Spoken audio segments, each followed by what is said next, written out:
Hey there and welcome.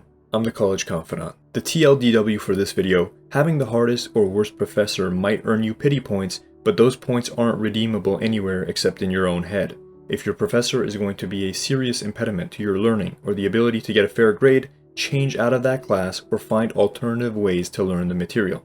The point is, the responsibility is all on you. So give this video a watch if you've struggled with difficult or terrible professors. I have the worst professor. He can't teach. No way, mine's worse. My professor gives the hardest exams. No one gets an A in her class.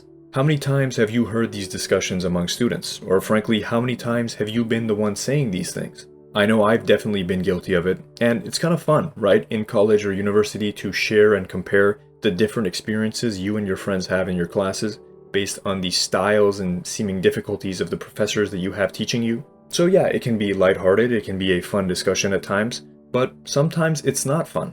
Sometimes it just becomes pointless and endless complaining. And for some students, this worst professor or hardest professor situation becomes very central to their whole student experience, which is to say they begin to stop putting in any effort in certain courses or in their entire program, because they think, well, with this professor or these professors, there's just no way that I can do well. And so for these students, this is where the comparison of who has the hardest or worst professor can become problematic, because it becomes almost a source of pride for them, that despite not learning effectively and not doing well in these courses, they get this imaginary prize of having the professor that no one wants to have.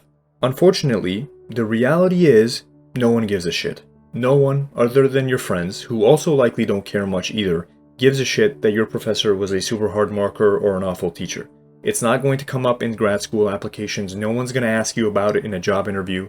I mean, you can be the one to bring it up, maybe to justify why you did poorly in a certain course, but you shouldn't, because even if, objectively speaking, for all intents and purposes, your professor is a nightmare, all it's going to do is look badly on you for making excuses. If you know the professor for your class, for whatever reason, is going to be a serious problem for you in your efforts to learn the material, or is going to unreasonably bring down your grade, it's your responsibility to do something about it. And that something is not limited to complaining to your friends or on social media. Generally speaking, you have two options. The first might be the easier one if it's early in the semester. Get out of that course.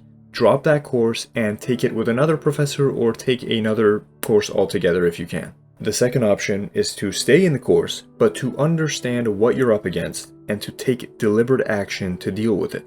So if your professor is to you an awful teacher of the material, like the way they teach does nothing for you in terms of understanding the ideas, or they go too fast, or they're really unclear, or whatever is the issue, you have to take steps to continuously plug those holes in your learning. So that may mean finding additional material and lectures and practice questions online. That may mean finding a tutor to help you, maybe showing up at a different professor's lectures for the same course if that's possible. I can't say what the best tactic is for you. All I can say is that you know something has to be done and you have to act on it. You can't simply sit there having not understood or learned the material and feel bad for yourself because the professor was inadequate in your eyes. And a similar thing applies if the professor gives very difficult exams or assignments or is very strict and difficult when it comes to grading. You have the onus of knowing that you need to prepare for these exams and assignments more diligently. You have to take extra steps, for example, to find out the types of questions the professor asks or the way they like answers being written. And just to clarify, I'm not doubting that some of your professors may be awful for a variety of reasons. Not every professor is a skilled teacher, nor are they all fair when it comes to the difficulty of their classes or how they grade.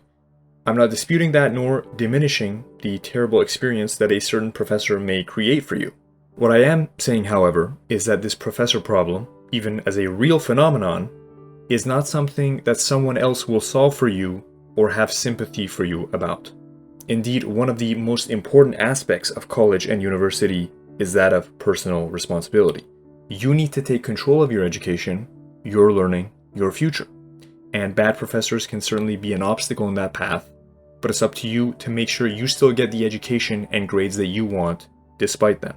So I hope you found that helpful. Do me a favor and press the like button, and do yourself a favor and subscribe for more student content. And I'll see you in the next one.